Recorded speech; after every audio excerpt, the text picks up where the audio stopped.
Halo pemirsa JPR TV dari Sabang sampai Merauke, dari Miangas hingga Pulau Rote. Bertemu lagi bersama saya Bilki Sabila dalam program Curu Bicara. Pemirsa, akhirnya setelah penantian yang cukup lama, DPR Republik Indonesia dalam rapat paripurnanya tanggal 20 September 2020 mengesahkan Undang-Undang Pelindungan Data Pribadi atau UU PDP. Langkah berikutnya adalah penyerahan naskah UU PDP ini kepada Presiden Republik Indonesia untuk ditandatangani. UU PDP ini mendefinisikan siapa pihak pemilik dan pengendali data pribadi, serta menyusun ketentuan sanksi yang diberikan kepada pelanggar data pribadi. Lantas bagaimana sosialisasi dan interpretasi dari Undang-Undang PDP ini? Kita akan membahasnya bersama dengan Dirjen IKP Kemenkominfo Republik Indonesia, Bapak Usman Kansong. Assalamualaikum Pak Usman. Waalaikumsalam Bilkis.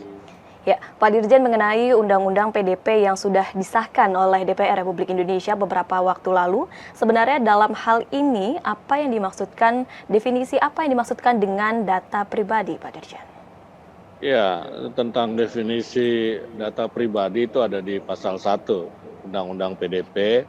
Di situ disebutkan bahwa data pribadi adalah data tentang orang perseorangan yang teridentifikasi atau dapat diidentifikasi secara tersendiri atau dikombinasikan dengan informasi lainnya, baik secara langsung maupun tidak langsung, melalui sistem elektronik atau non-elektronik. Jadi itu definisinya. Jadi kalau kita mau jelaskan lebih lanjut, ya data pribadi itu adalah data yang kita miliki, ya, yang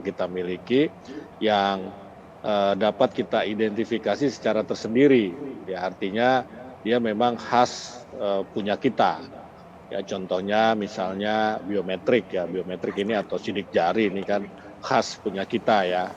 Tetapi bisa juga dia itu dikombinasikan, ya, dengan data lainnya. Bisa saja data biometrik dikombinasikan dengan data kesehatan misalnya, seperti itu. Nah, itu bisa dikombinasikan, tetapi itu tetap disebut sebagai data pribadi yang dibedakan dengan data umum.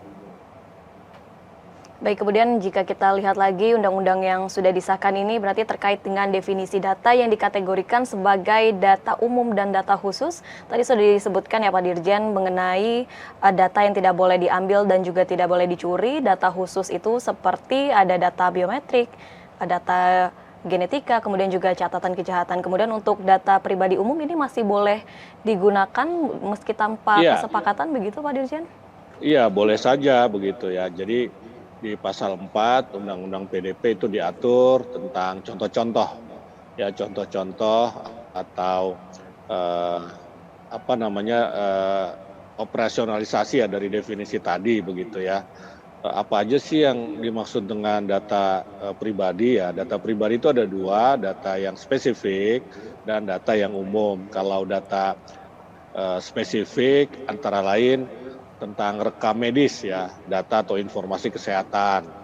Nah, kemudian data biometrik yang tadi saya sampaikan, data genetika, kemudian catatan kejahatan, ada data keuangan, ya, misalnya rekening kita, data anak. Nah, data anak ini dimasukkan ke dalam data pribadi, ya, karena disesuaikan dengan Undang-Undang Perlindungan Anak juga ini.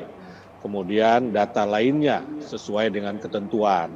Jadi misalnya tadi data anak itu berdasarkan Undang-Undang Perlindungan Anak, termasuk yang harus dirahasiakan begitu, yang tidak boleh dipublikasikan secara serampangan.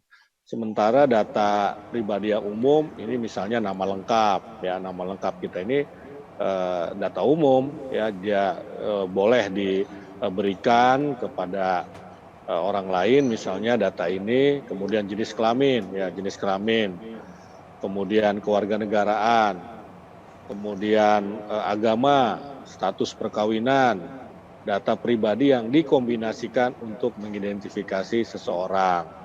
Ya, misalnya gini, kira-kira begini gampangnya, ya, secara umum, kalau data spesifik itu memang spesifik punya kita, khas begitu, ya, khas, khusus.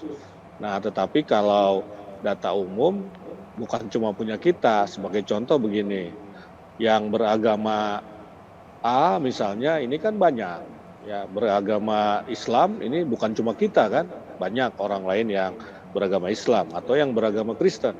Ini banyak juga orang lain, jadi tidak khas dia. Atau warga negaraan orang Indonesia ini kan banyak, ada 270 juta. Jadi datanya sifatnya umum. Ya status perkawinan juga ini kan data umum, tidak spesifik kita. Banyak orang yang memiliki data yang sama dengan kita. Kira-kira itu. Sementara kalau data spesifik itu relatif cuma kita yang memiliki. Sidik jari misalnya itu berbeda antara satu orang dengan orang lain. Data genetika itu berbeda. Begitu juga rekening, ya rekening orang punya rekening, punya data keuangan, banyak orang punya data keuangan. Tetapi kan konten dari data itu khas berbeda-beda antara satu orang dengan orang lain. Nah, gitu kira-kira membedakannya antara data spesifik dan data umum.